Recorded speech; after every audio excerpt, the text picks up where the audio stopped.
Good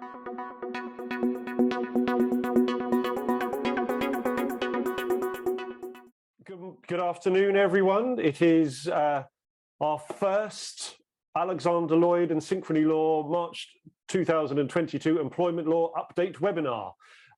As always, in partnership with Andrew. So thank you for joining us, Andrew. Morning all. And obviously, thanks to all of you for coming. I thank you for taking a moment to stop worrying about the Great Resignation or working out whether 50-50 hybrid means 2 days or 3 days a week in the office for just an hour. And I also hope you get a chance to enjoy a break from your line managers in the business asking you where their 20 new starters for Monday are. I know it's very tough out there in the HR world, but on the upside, the sun is shining today, and that's a huge bonus for many of us. Anyway, on to today's topic. So today, Andrew will be looking at what he considers to be the most important cases for HR practitioners over the last few months. He's then going to provide a short update on the implications of the government's recent announcements that all remaining COVID-related legal restrictions are to be lifted. As always, we invite questions via the Q&A button at the bottom of the screen. And as these come in, I'll pose a selection of these questions at natural breaks throughout. And I guess we'll have some time at the end as well. We anticipate that the webinar will last an hour. I guess I should do a brief Alexander Lloyd plug. So for those of you that don't know me, and hopefully most of you do by now, I'm Simon Gear. I work for Alexander Lloyd in the HR recruitment practice. I've been doing so for nearly 20 years now, which is as long as I've known Andrew. So it's pretty upsetting for both of us.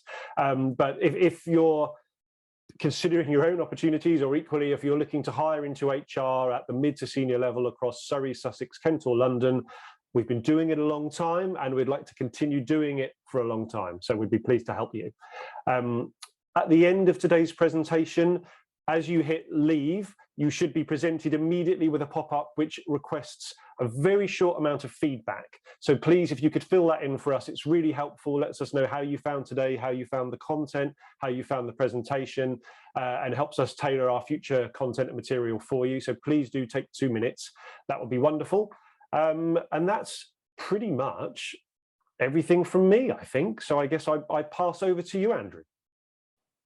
Thank you very much. Thank you very much. Good afternoon, everyone. It is just a good afternoon by a few minutes. So thank you all for coming along today. As Simon says, I'm Andy Knorpel from now Synchrony Law. Simon's known me for 20 years, and I've probably known quite a few of you for a similar length of time that you've seen me presenting and in person as well. It will be lovely at some point to get back to in person, but in the meantime, I've put together another webinar for you. This time, what we're going to be looking at is the cases that I think are the most important ones over the last couple of months since I last did an update with you. So I've got a lot on my slides, a lot to pack in. And I'm starting off in chronological order from November last year. And I'm just going to start off with a cancer case. And we had a case that was in the EAT in November last year, Ms. Premaz. And she'd made quite a few allegations relating to disability discrimination from events arising a few years ago. Now, in the past, she'd had a brain tumour removed quite some time ago, and it had been found to be benign and been described as pilocytic or fibrillary. Now, what happens when you're dealing with someone who has had or does have cancer? You'll often be looking to get some kind of medical information about them. Now, in her case, there was absolutely no reference to cancer in her medical records at all. But government guidance, the PHE guidance, an organisation that we got used to over the pandemic, that guidance specifically stated that her type of tumour was considered to be cancer. So when she brought claims of disability discrimination, the first thing that she had to do was prove that she actually did have a disability. And one of the things in the disability discrimination legislation is that cancer is automatically deemed to be a disability. You don't have to go through the steps to show that it's a physical or mental impairment which has a substantial and long-term adverse effect on day-to-day activities, the standard definition. It's just automatically deemed. But she also alleged that epilepsy and vitiligo were also other disabilities. Now, in relation to the epilepsy, in order to show that it was affecting her day-to-day activities, she said that she was avoiding certain triggers, such as coffee, alcohol, cosmetics, and even ordinary cleaning products. And for her vitiligo, she was attempting to avoid sunlight. It's I'm not going to make a comment there about people that attempt to avoid sunlight. So, when it was in the tribunal decided that her tumour was not in fact cancer. And it was so long ago anyway that it was irrelevant in 2018, 2019 because she didn't have cancer anymore. She also, when trying to link her epilepsy and vitiligo to her cancer, hadn't been able to produce any medical evidence at all. But they did find that using the standard definition, they were disabilities in her own right.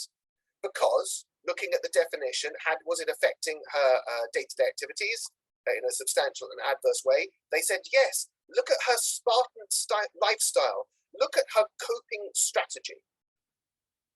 And they're saying that this amounted to not a stamped addressed envelope, but a substantial adverse effect on her day-to-day activities. And therefore, she fell within the definition. Now, in this particular case, the employer wasn't very happy about this. And they went to the Employment Appeal Tribunal. But at the Employment Appeal Tribunal, they said, well, just look at the guidance. The guidance itself says that the tumour should have been considered cancer. So that should just be enough. It's cancer. However, she had cancer a long time ago. And so when she was alleging that she'd been suffering from disability discrimination, she wasn't suffering from that disability at that time. And so it was no longer relevant. It then went on to look at the employer's challenge to the fact that her coping strategies, things that she had implemented herself, amounted to a substantial adverse effect on her day-to-day activities. And they said, look, there's no medical evidence to support those strategies in the slightest.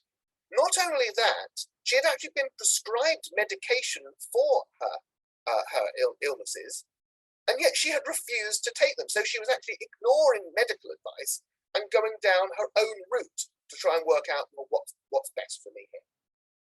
And the EAT went on to say that her coping strategies should have been disregarded. And by disregarding the coping strategies, she therefore wasn't suffering from a substantial adverse effect.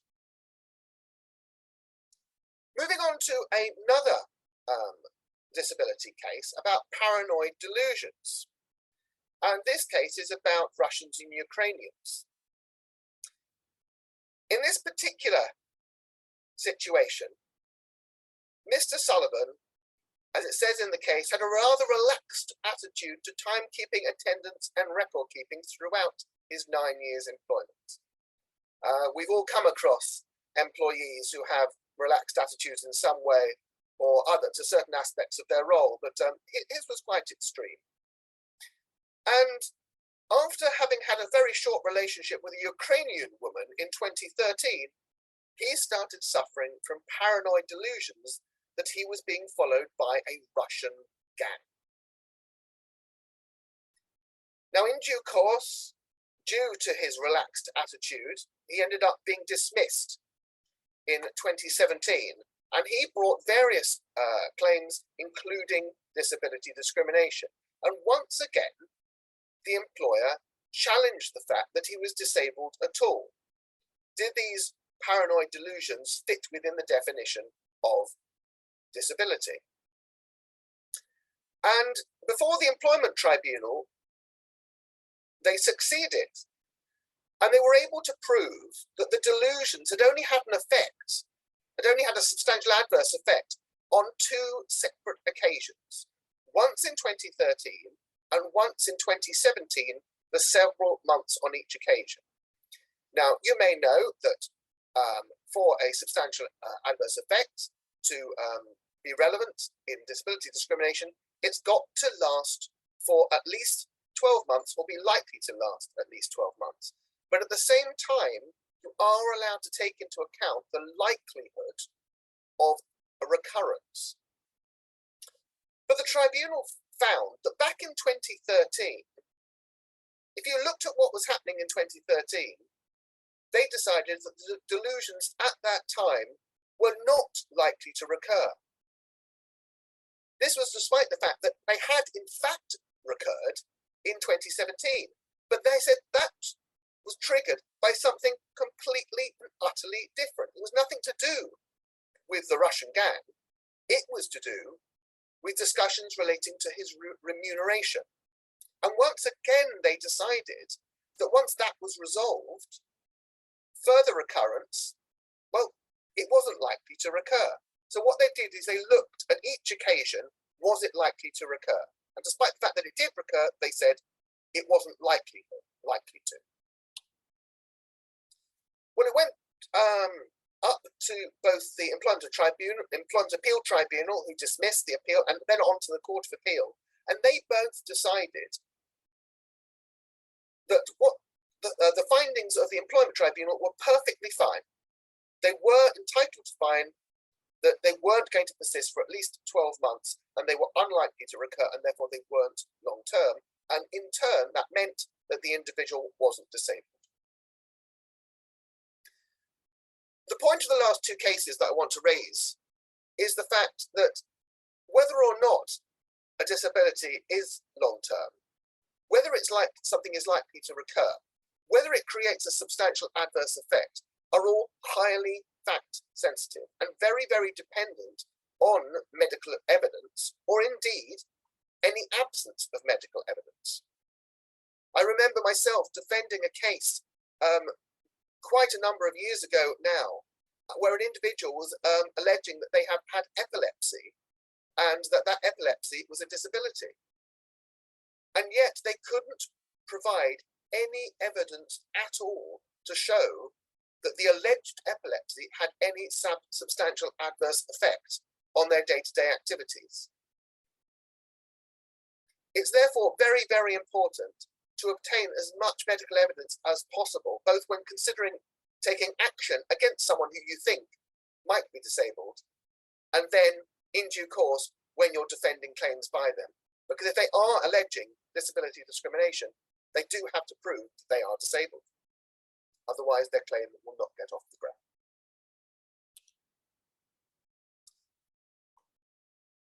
Vexatious grievances.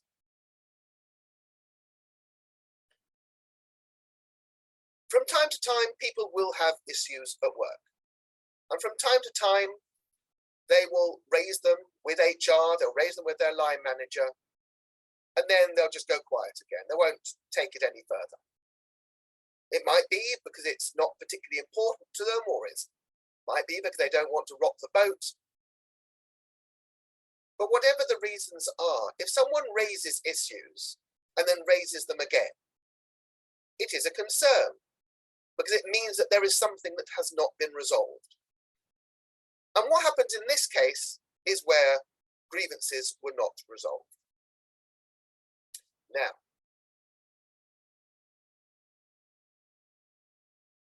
in this particular case, Mr. Hope was accused by a director of being unprofessional and dismissal in an email to a manager. He was not happy, so he raised a formal grievance against the director, which wasn't upheld. He didn't like the outcome, so he appealed, and that appeal was partly successful. We don't need to go into the details there, but clearly the allegation that was made against him was not found to be correct in its entirety. And as an outcome of that appeal hearing, he was asked to meet with the director. Now, over the next few months, a manager, D, was alleged to have not invited him to a number of management meetings. And so Mr. Hope was in the custom of complaining, so he did so again. And this time he spoke to his line manager, M, but only want to deal with it informally. He didn't want to go formal with it. He simply wanted to raise it informally, but those informal discussions didn't resolve it to his satisfaction. As I said, he wouldn't pursue it formally though. But at the same time, he said, however, I want to keep this on the record. I want to retain the right to do so at some time in the future, to go back and drag this up again. Well, his line manager didn't like the idea of something just lying around like that. And so he was given a deadline to decide, are you going to pursue a formal grievance or not? Well, Mr. Hope didn't like being given a deadline. So he then raised a formal grievance about being given a deadline to put in a formal grievance about his other grievance. And at the same time, he did put in a grievance about D. However, having raised a formal grievance, he adopted his previous tactic and said, I want my line manager to deal informally with these matters. The trouble is his line manager couldn't deal with these matters against D because he wasn't more senior than D. He couldn't make a finding in relation to someone that was more senior. And that's why it needed to be dealt with formally. The trouble is, he declined to meet with D. He wouldn't deal with it formally. He wanted to continue to deal with things informally, and that simply wasn't appropriate. So he was warned that if he continued to use the grievance procedure in this way, it could be raised as a disciplinary against him, a disciplinary issue. So guess what? He made a complaint about that threat as well. And once again, he rejected a further offer to meet with D as an alternative to raising a formal grievance. He simply wanted things to be dealt with informally. Things, as you can see, simply weren't moving anywhere. In the circumstances, the employer said, we've got to resolve these issues. So they dealt with the grievance anyway. Mr. Hope refused to attend it, and all of his grievances were dismissed on the basis that they were all frivolous and vexatious. They then decided that on the basis of that, they were going to call him to a disciplinary hearing, which they did, and he was dismissed for gross misconduct for bringing those frivolous and vexatious grievances and abusing the grievance procedure, the whole point of which is to resolve issues, not to keep them on the back burner. He went to the Employment Tribunal, and the Employment Tribunal said, it's not unfair. Mr. Hope had persisted in making multiple informal grievances. He'd refused to progress them to a formal stage, and he'd refused to drop them. He tried to get his line manager to deal informally with them, which simply couldn't be done when grievances were raised against more senior management. And he refused to attend any meetings at all of a formal nature, or indeed with the people about whom he was complaining. They said that in the circumstances, all of those findings were within the band of reasonable responses. And therefore, his dismissal was also within the band of reasonable responses. Mr. Hope, unsurprisingly, was not happy and appealed.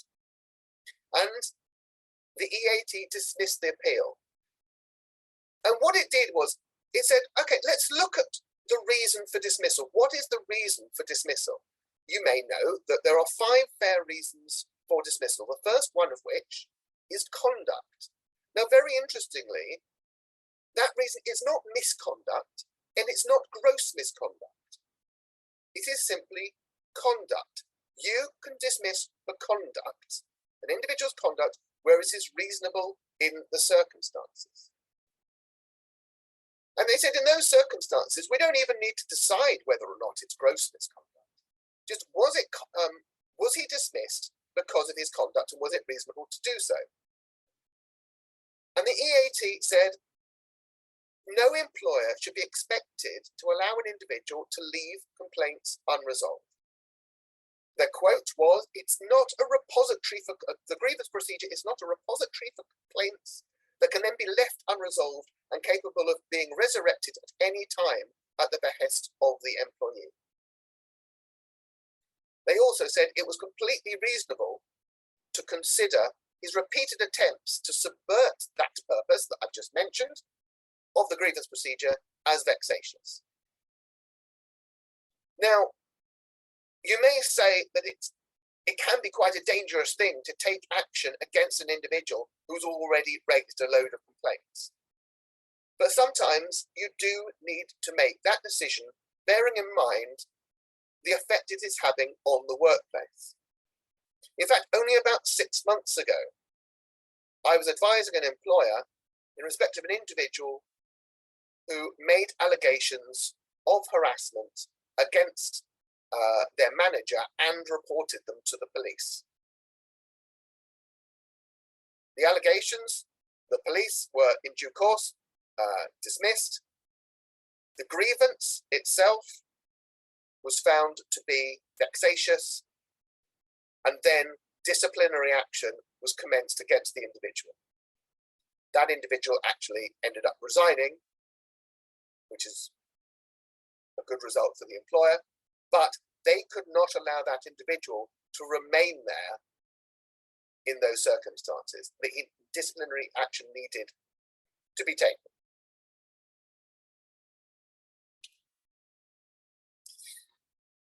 Moving on to a COVID-related case from earlier this year. You may be aware that care workers in nursing homes that are client-facing were required by law to have the COVID jab. Now, this case arises from a time before that requirement was in law, and also that requirement is indeed no longer law because of the effect of the vaccine on the population, and the fact that rates were dropping. I know they're going back up again now, although the effect of having COVID hopefully is less. But we're looking back to a time when COVID was in at an earlier stage. And in December 2020, so just over a year ago now, 15 odd months ago, Ms. Allett was a care home assistant, and she caught COVID. In fact, not just her, but half of the staff at the care home caught COVID, and also, as a result, some of the residents died. Come January 2021, she refused to be vaccinated on the basis that, well, hey, I've had COVID, I'm therefore immune. Of course, we do know that if you've had COVID, you can catch it again, particularly if it's another variant. She also said the vaccine wasn't safe. That was her belief. Vaccine wasn't safe. Now, government guidance at the time clearly indicated that COVID could be caught twice, and not only that, that the vaccine reduced the risk of transmissibility. Therefore, have the vaccine. And obviously, that's what then led to, in the first instance, them saying that it was mandatory. But at this point, it was simply down to the care home. And the care home said, look, look, Ms. Allen, look at all the information that's out there. Look at Public Health England. Look at the Medicines and Health Regulatory Authority information about the vaccine. It is safe. If you don't have it, you're going to be suspended. We cannot have you back in the care home. And we will discipline you on the grounds of you refusing to obey a reasonable instruction. Well, suddenly for the first time at the disciplinary hearing, Ms. Allen refers to her religious belief. I think it was Rastafarian religious belief as grounds for her refusal. She'd never mentioned it previously. At that disciplinary hearing, the manager hearing the allegations decided that because of the questions that he was asking her, and because of the fact that she'd never raised it before, he decided that if she did have any religious beliefs, they weren't the actual real reason for the refusal. She'd previously said that she simply wasn't, the vaccine wasn't safe and she was already immune. That's what she previously said. Now the employer made it clear to her, look, we've got a problem. If you don't get vaccinated, we're not going to be covered by insurance because our insurer will not cover us for COVID-related risks after March. Not only that, you are the only unvaccinated member of staff left. If we do have a further outbreak here, at a time when they weren't having visitors in person, we know where it's going to have come from. It's going to have come from you, and that's going to create potential legal liability for us. Not only that, your refusal represents an unreasonable risk to the health and safety of staff, residents, and anyone coming into the home.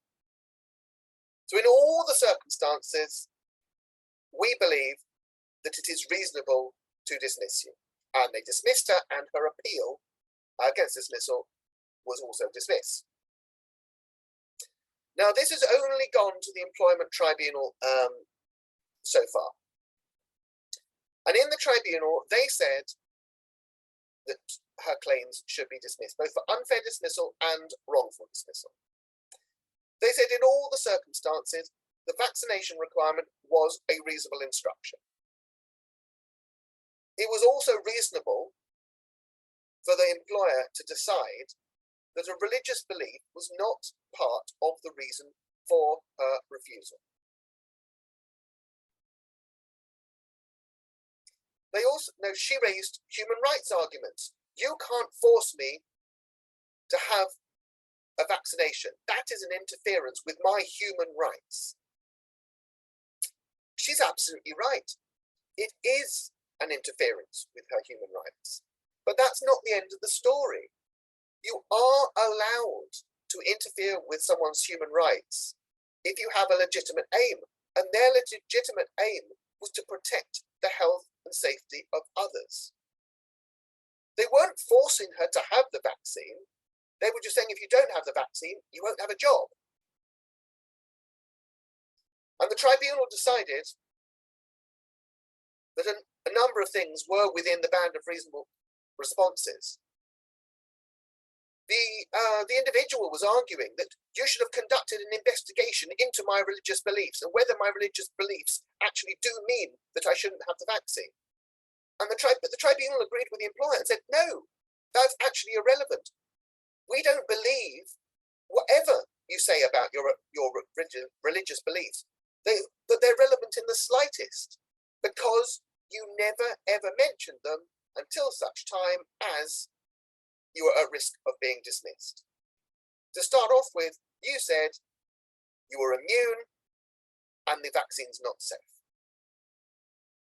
They also decided that in all the circumstances, bearing in mind the insurance risks and everything else, she didn't have a reasonable excuse not to follow the instruction in light of all the circumstances at the time. So, does that mean we can sack everybody if they don't have the vaccine? Well, no. And the tribunal did stress this. In her case, refusing the vaccination did amount to misconduct, but it wouldn't in all circumstances. In her particular case, there were huge risks because she was face to face all day with extremely vulnerable people. It also doesn't mean that if you dismiss someone, that dismissal would be fair in other cases. You need to look, if you are, I don't know how many employers are imposing a requirement for vaccination going forward now. I am dealing with one client at the moment who absolutely is imposing it. But you would need to look at all the circumstances before deciding that a failure to be vaccinated, obviously in the absence of having some kind of exemption, would indeed be grounds for dismissal. Moving on to another case last month. This is a case where an individual brought an initial proceedings for discrimination and unfair dismissal back in 2014, and then eventually settled those proceedings in March 2018 by means of a COT3. Many of you will be aware that there's two ways to settle tribunal claims. One is a settlement agreement, where an individual is required to take legal advice on the terms of the agreement, and the other one is a COT3, which is where the settlement has been conciliated by ACAS. And in those circumstances, the individual doesn't actually need to take any legal advice. Now, the terms of a COT3 agreement are often a lot shorter than a settlement agreement. However, any decent COT3 will still have very, very clear wording as to what is being settled. And it is always the best thing to do, not just to settle the tribunal claims that you're dealing with at the moment, but also any other claims that might exist. And the wording that can be used is the kind of wording that was set out in this COT3. Claims of any kind whatsoever, wheresoever, and howsoever arising, directly or indirectly in connection with the employment, its termination, or otherwise. I must admit, whenever I'm acting for an individual, I always try and get the or otherwise to be deleted, because really you should only be settling claims relating to the employment or its termination. Of course, when I'm drafting it for employers, I always put it in. Also, these terms of settlement included claims of which the claimant may be unaware of at the time, or even where they're not even aware of the circumstances or even the legal basis for such a claim. This really is full and final settlement. What then happened was, after he'd been dismissed, but before he'd signed that COT3, he'd applied for another role at the employer's wholly owned subsidiary overseas and was rejected from that role. And he had an idea that the reason he was rejected from the subsidiary position is because he had previously alleged race discrimination. And so he stuck in another tribunal claim after he'd done the COT3, but relating to matters that existed at the time when he did sign the COT3. Now, the tribunal dismissed the claim on the basis that it didn't really amount to a claim anyway, but also look at the terms of settlement. When it was appealed to the EAT decided, well, no, subsidiaries do have dealings with their parent company. And not only that, there is actual evidence to show that there were communications between the two organisations in relation to his application for employment. And there is an often unknown type of discrimination, which is where an organisation knowingly helps another person to discriminate. And in these circumstances, the EAT said, well, actually, that is a legitimate claim. And there could be some evidence here to actually we think that you shouldn't have knocked it out for that reason.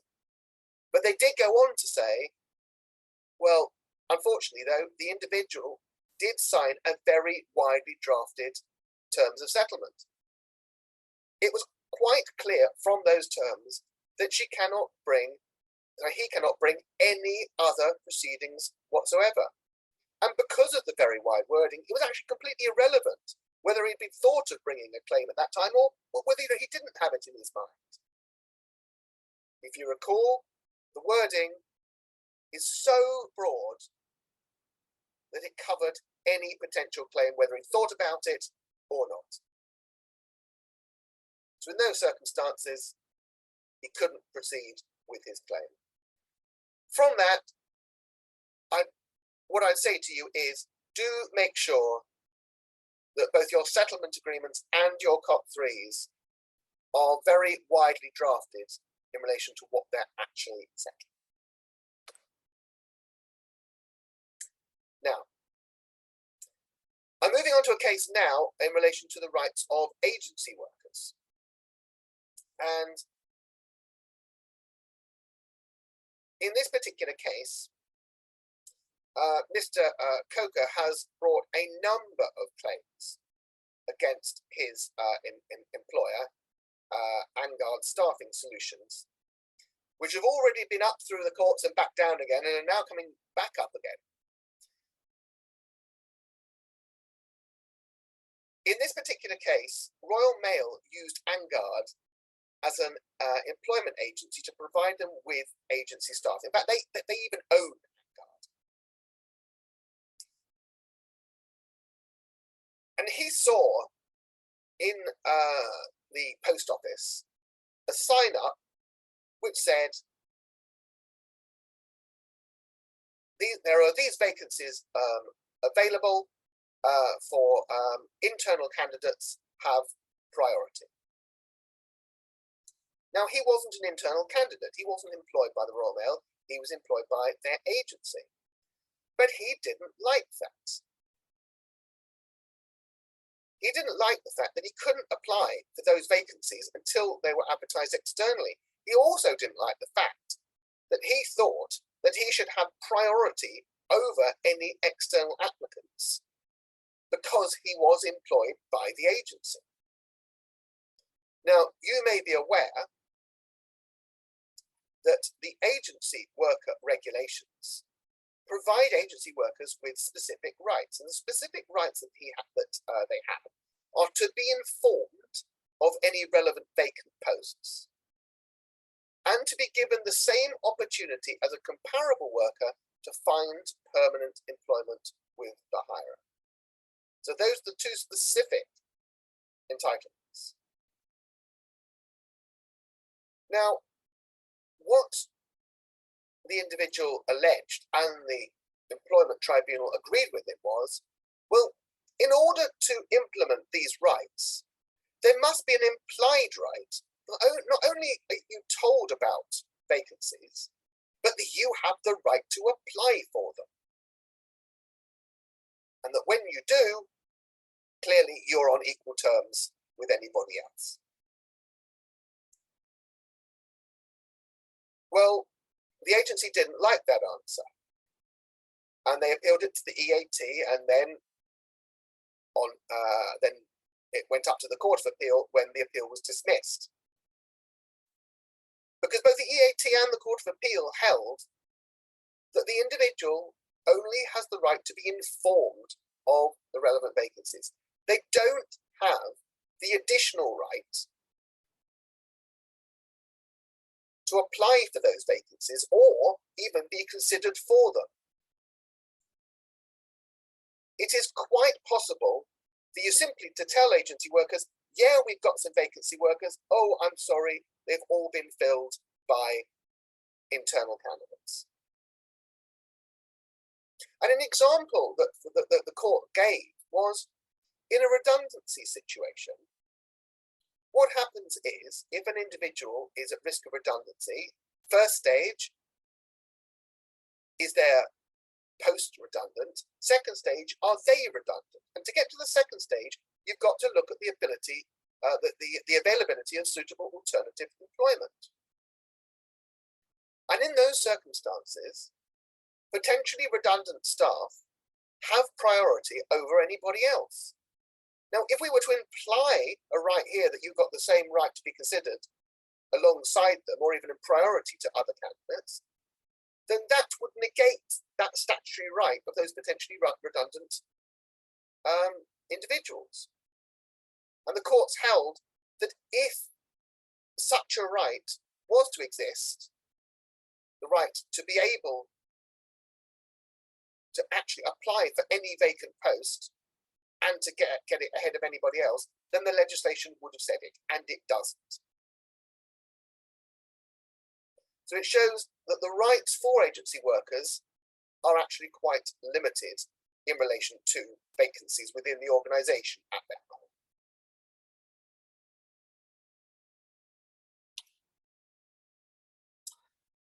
Moving on to another case from last month.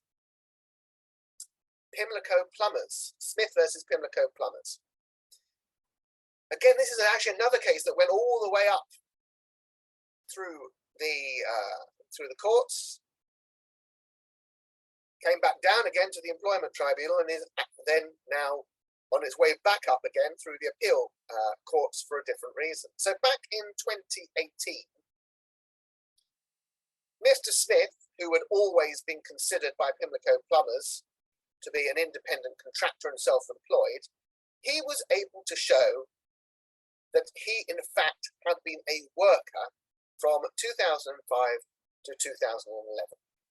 Now, it had been necessary for him to prove that he was a worker in order to get off the ground in his claim for holiday pay.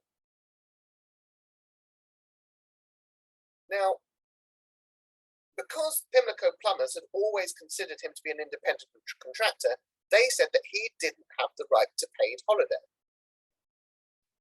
Now, Mr. Smith decided, well, okay, if you're not going to pay me, I'm still going to take holiday. I'm going to take holiday anyway, because, hey, I want to do things away from the workplace. And so he took his leave throughout those 6 years, but was never paid for them. Now, there is previous case law, which was the case of Sash, in which it was found that an individual who is actively deterred from taking their holiday because they've been told that they won't be paid for it, in those circumstances, they would be able to claim for holiday pay, because they hadn't actually taken their holiday, even though they were entitled to it. Now, in this particular case, Mr. Smith was in a different situation. He wasn't deterred from taking his holiday. He could afford to take his holiday. He just wanted to be paid for it. And that was his claim here. And the tribunal and the EAT said, sorry, the previous case law doesn't go so far as to give you the right to be paid for holiday that you did actually choose to take. The Court of Appeal said, no, that's not right. And they found that he was entitled to about £74,000 for all his unpaid annual leave throughout his engagement. Didn't matter how long ago it had been taken. His holiday had been taken. And the way they looked at it is they said, your right isn't to annual leave. Your right is to paid annual leave.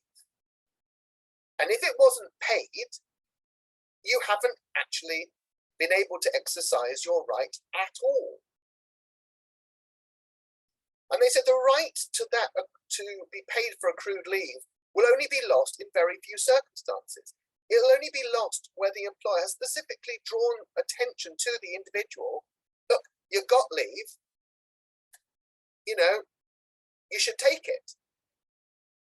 And it will be paid.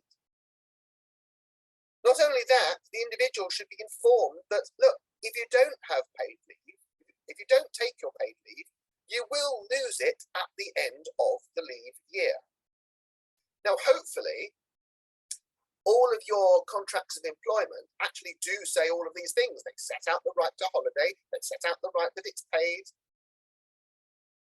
They say that you should take it, and they say that if you don't take it by the end of the holiday year, you will lose it, apart from in certain circumstances, for instance, where you've been sick or maternity leave, paternity leave, and then you're allowed to carry it over. And case law has said that you can carry over the European 4 weeks leave in those circumstances, provided you take it within the next 18 months. So what does that actually mean for people who weren't paid for their leave at the time that they took it? What it means is that they've never actually taken their right to paid leave, and therefore their right is carried over automatically from 1 year to the next in those circumstances. And because an individual on the termination of their employment is entitled to receive a payment in lieu of all accrued leave, that must include all carried over leave. Now, you may be aware that when an individual makes a claim in respect of unlawful deductions, it is now limited from a couple of years ago to only 2 years' worth of deductions. So that means that during an individual's employment, they can actually only claim back 2 years' worth, because they are claiming back unlawful deductions. They're claiming back 2 years' worth only.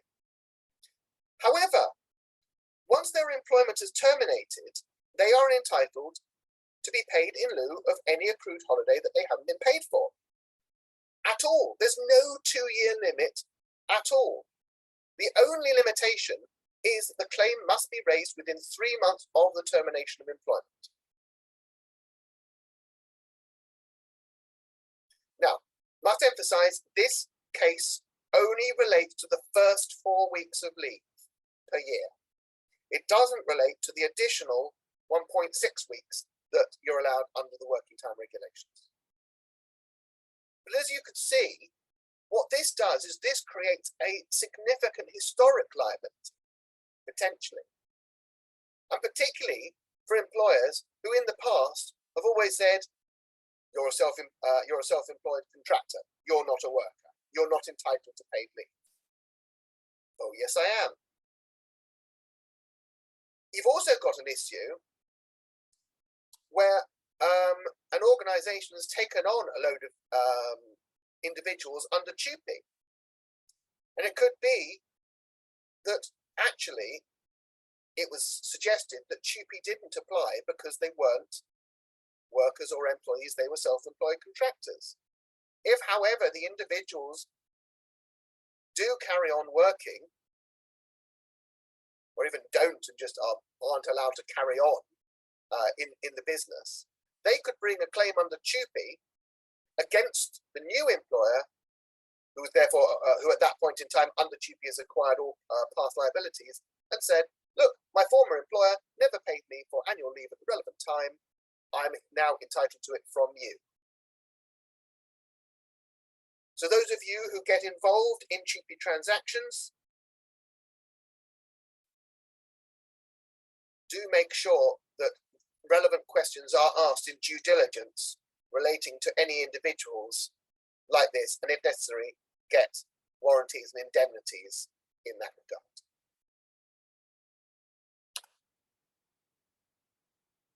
Okay, I'm just going to move on quickly because of the time now. I just wanted to point out the case of Ozdor and Tesco stores. This was a case about firing and rehiring, and it was a very, very rare case where employees were found to have a guaranteed right to certain pay, and the court actually issued an injunction stopping the employer Tesco from dismissing them and then re-engaging them without that guaranteed entitlement to retain pay. These slides will be available later, so I'm just going to skip to the end here, and the important point from this, which is where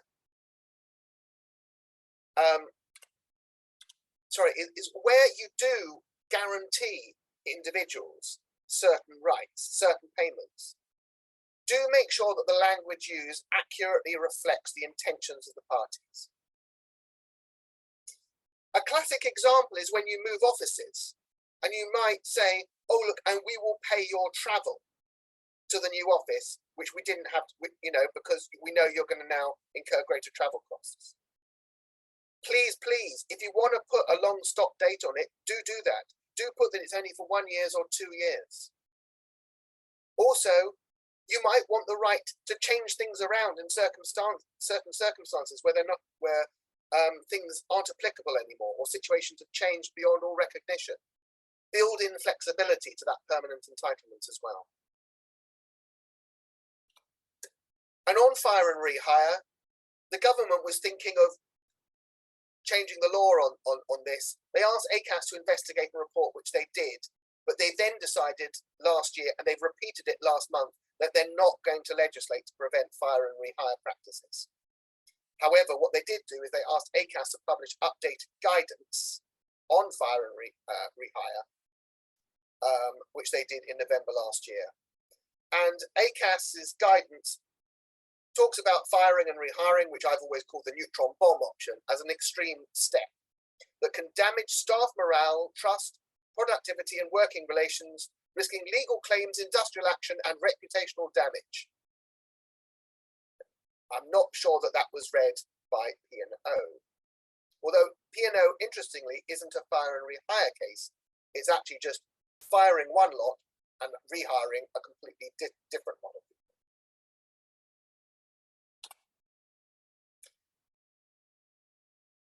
A slide that I just called other stuff. This is just bits and bobs, just wanted to draw your attention to.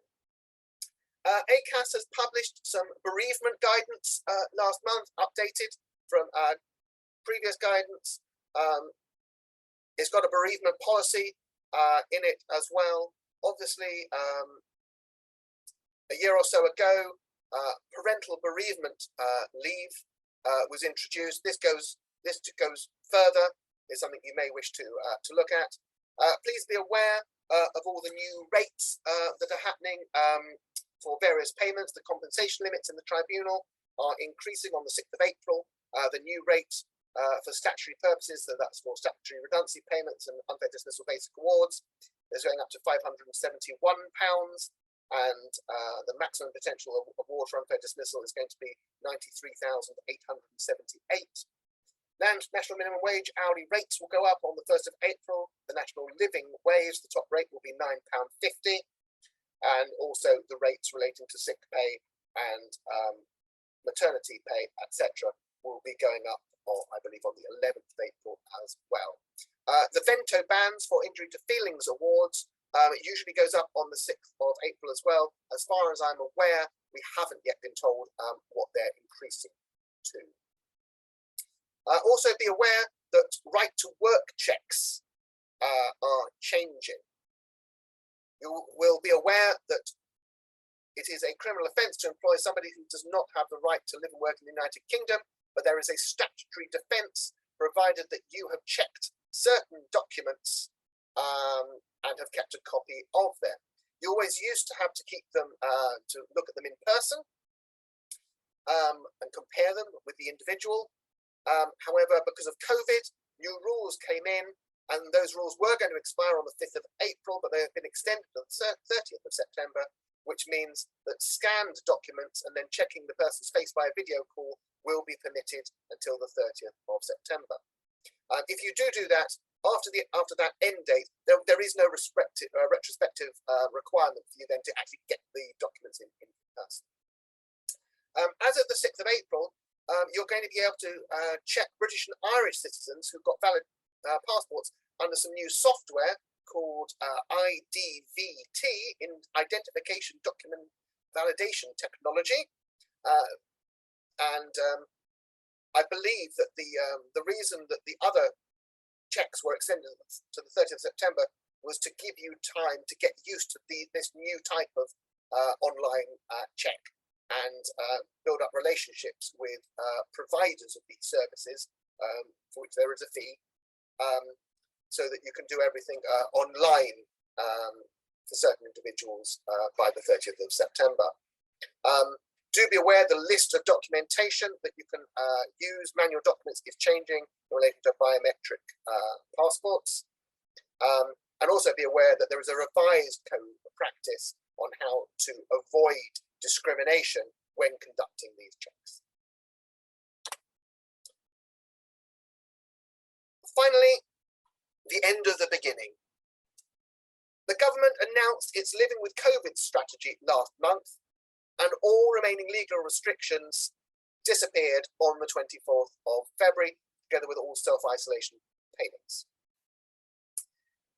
I've just put here a few quotes from the Prime Minister's speech here, his statement. Everyone is encouraged to stay at home if they test positive. Exercise personal responsibility, just as when you have flu. We don't need laws.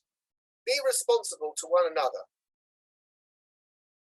We'll provide some practical advice, and we're sure people will follow it to avoid infecting loved ones and others. The right to statutory sick pay from day one ceased on the 17th of March, and any claims in relation to that must be put in by tomorrow. From the 1st of April, free testing will cease for the general public, although free symptomatic tests, if you actually got symptoms, will continue to be provided to the oldest age groups and those most vulnerable. So, the government hopes that without the law compelling us to self-isolate, that we're all going to do it. But are individuals actually going to stay at home and away from the workplace if they have COVID? Employers have always had and continue to have a duty of care to employees to minimise risks to health and safety. And that includes the transmission of infections. You know, you always would say to people, look, if you've got flu, don't bring it in here, you're sneezing and infecting everybody. Should you be doing that in relation to COVID? Remembering, of course, that people can have COVID without any symptoms? You need to decide what you're going to do. The most important thing is carry on doing what you did when people were first being allowed back into the workplace after the pandemic. Conduct risk assessments, consult with staff, and work out what you're going to do. Are you going to require people to stay at home if they've got COVID? The issue, of course, is what happens if they feel fine. I feel fine to work. I want to come into work. If I stay at home, what's going to happen? You know, if it's just, you know, a couple of days, I don't actually get paid for it, potentially. Does it count as sickness? If they're actually fit to work, but they've got COVID, but you're forcing them to stay at home and they can't actually work from home, perhaps, what happens regarding payment? Also think, well, you know, can we put other arrangements in place anyway in the workplace? Because just in case people don't tell us that they've got COVID, do we still space out desks? Do we require people to wear face coverings if they're in direct face-to-face contact with people? But otherwise, just leave it up to people generally. Do we have hand sanitizer at all places in the workplace? I think the best thing to do there, carry out risk assessments, consult with the staff, put something in place that works for your organisation. So, thank you very much. At that point, I'm going to hand back to Simon. Hello, I'm glad to be back. We do have a question. So this, I think this relates to the portion with the individual in the care home. Yeah. It's about vexatious complaints. Yes. So would that therefore, would a vexatious complaint would they be summary dismissal without being gross misconduct? Or would it be notice paid on dismissal? So would there be advised to give lower level warnings if possible to try to prevent the behaviour continuing? Okay, yeah, this doesn't relate to the care homes. This is just in those circumstances, is what they've done. I think the question is raising a vexatious grievance, is that gross misconduct? Yes, I would say that raising a vexatious complaint is gross misconduct. Whether if you do dismiss, where you find something is gross misconduct, then you can dismiss without notice or payment in lieu of notice. Thank you very much. That is the only question we have. We didn't have many questions last time. I think that's a sign of hunger, of interest in the spring statement, or of just how well you've positioned all the information today, Andrew. So thank you so much. I really appreciate you taking the time once again for our HR audience here and passing that on. So thanks to Andrew. Thanks to you all for coming. The webinar will be available online on our website. We'll put it on our YouTube channel. I'll pass it to Andrew as well. So you should be able to find this if you did want to go over any of it again. As you disembark today, please do take 2 minutes to fill in the feedback forms. But thanks ever so much for your time, as always. Thank you very much. Goodbye, everyone. Bye, everyone. Thank you.